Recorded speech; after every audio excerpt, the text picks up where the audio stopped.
Welcome to the Deep Dive. We're the show where we grab a stack of sources and, well, we pull out the most important bits of knowledge, the real insights, just for you. Today we're plunging into the honestly extraordinary life of someone right at the heart of a huge moment in history, Juan Guarrido.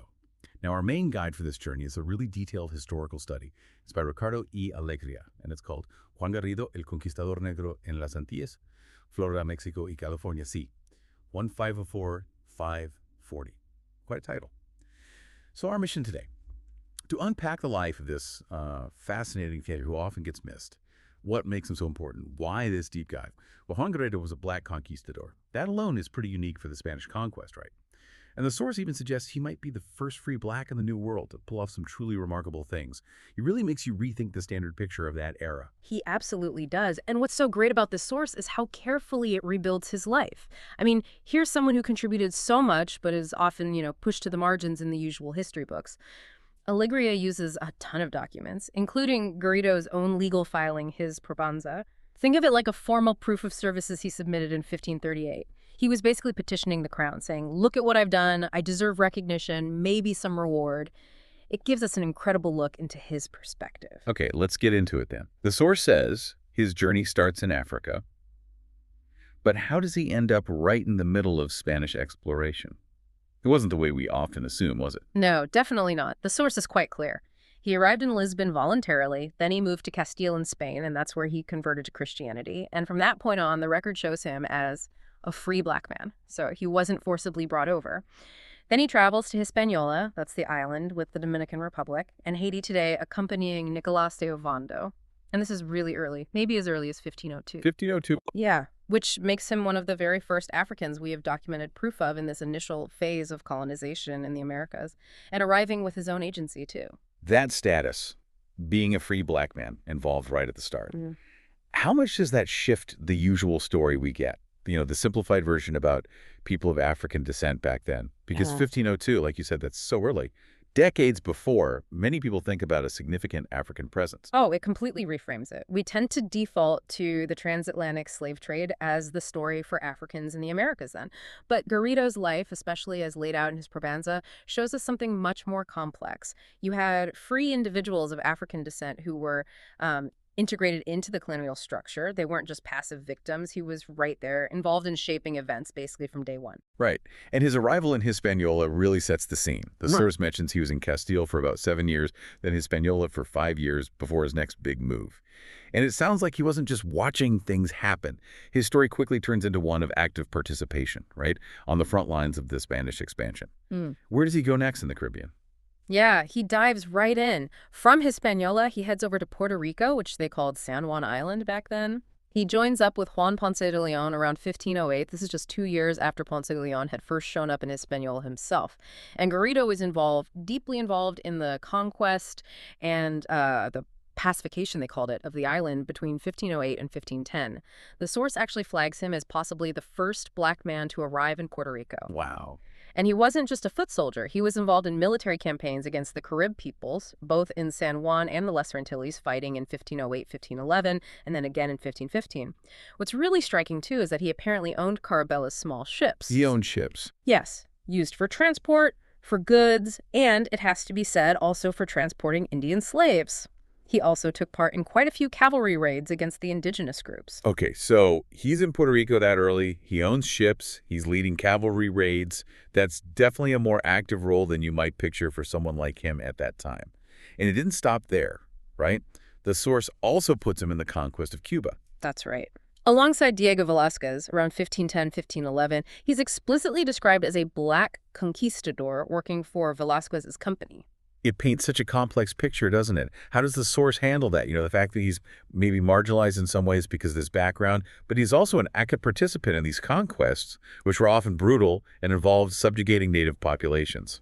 That's a really crucial question. And the source, Alegria's work, it doesn't really try to smooth over those rough edges. It presents Garrido as, a man of his time. He's operating within the system that existed, and that system was built on conquest. His status as a free black man let him rise, but he rose within that system. The mention of him owning Indian slaves is stark, isn't it? It shows that the lines of power and oppression weren't simple, not just black and white, literally. He was trying to make his way, find fortune and status using the only path available, which meant participating in its violence. Okay, so his time in the Caribbean clearly built his reputation, his experience. But his story goes even further afield, doesn't it? Where does he show up next, making history on an even bigger stage? He definitely kept moving. His reach extended quite far. Juan Guarrido was part of Ponce de Leon's first expedition to Florida in 1513. 1513, Florida. Yeah, think about that. It makes him one of the absolute first people of any background documented as setting foot on what later becomes the United States. He actually went back to Florida again in 1521. That was the trip where Ponce de Leon was fatally wounded. And then a really pivotal move.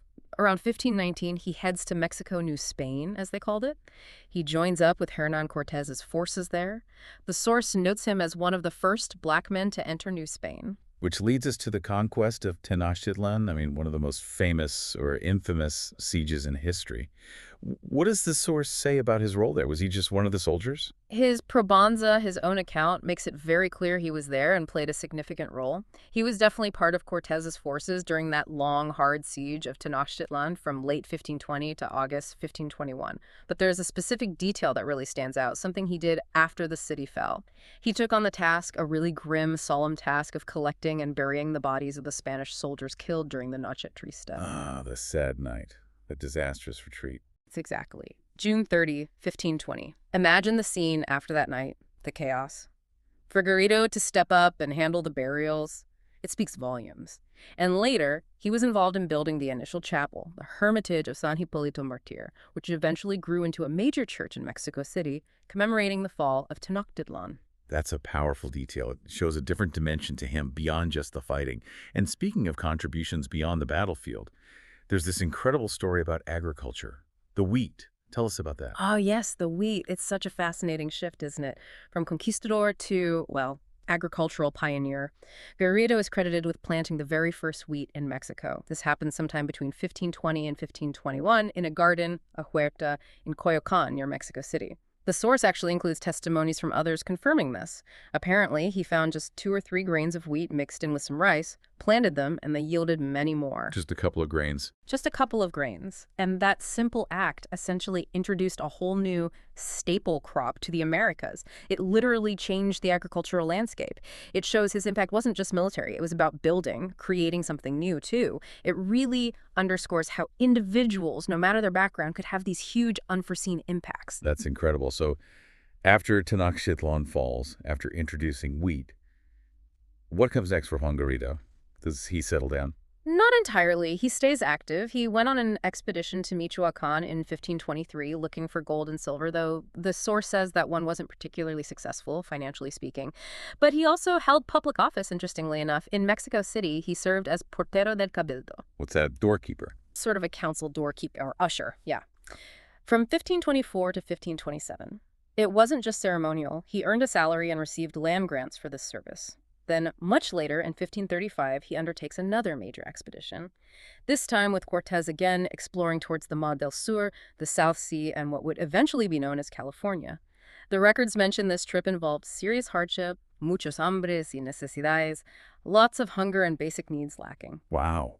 He even went on another expedition in 1538. This man just kept going. The sheer endurance across decades, continents, battles, expeditions. It's hard to fathom. So this brings us back to his probanza from 1538. You mentioned it earlier. Why was this document so important for him then after all that? Well, basically, this probanza, this legal inquiry he initiated himself in Mexico City, it was his formal request for recognition. And frankly, for rewards. He'd spent a lifetime serving the Spanish crown in incredibly dangerous and significant ways. The probanza gathers sworn statements from men who served with him. They confirm his military roles. They confirm his status as a free black man. They confirm the story about the wheat. But reading between the lines, the probanza also suggests that despite everything he'd done, he was facing some economic difficulty. He felt he'd received pokemer little reward or favor. So he was fighting for his legacy and maybe his livelihood. Exactly. He wanted his decades of service officially acknowledged and hopefully compensated. It's quite poignant, really. Now, there are some brief mentions in a couple of testimonies suggesting he might have been enslaved at some point much earlier, but the overwhelming weight of the evidence in the probanza, which, remember, he initiated as a free man seeking royal favor, points to him living his significant documented life as a free individual. He also mentions in the Probanza that he had 3 daughters, but no sons to carry on his name or perhaps inherit any titles or grants easily. Another personal layer to his story. What a life. Juan Guarrido's story, Mhm. brought to life like this through Alegria's research and his own Probanza, it just completely challenges the standard view of the age of exploration, doesn't it? A free African man, not just witnessing, but actively shaping the first decades of Spanish prisons across the Caribbean, Florida, Mexico, even towards California. Absolutely. And if you look at the bigger picture, his life highlights these really complex, often ignored roles that people of African descent played in how the Americas were formed. He wasn't just one thing. He was a conquistador, yes, but also a settler, an agricultural innovator, a public servant in Mexico City. He defies any simple label. And that Probanza, it feels like such a powerful act, a reminder that history often belongs to those who make the effort to record their claim on it. Garrido made sure, through that official process, to leave behind his own testimony, his proof of his vital role. He made sure his voice wouldn't be completely erased. Which really makes you wonder, doesn't it? How many other stories are out there? Other figures whose contributions are maybe buried in archives, hidden in plain sight, or just haven't been looked for. People whose lives we could piece together if we looked beyond the usual narratives, if we sought out their probanzas, their side of the story. That's definitely something for you, our listeners, to mull over. Think about how often history gets filtered through just one perspective. What new understanding, what completely different picture emerges when we make the effort to find and listen to the accounts of people like Juan Guarrido, people who were there but whose stories are often forgotten.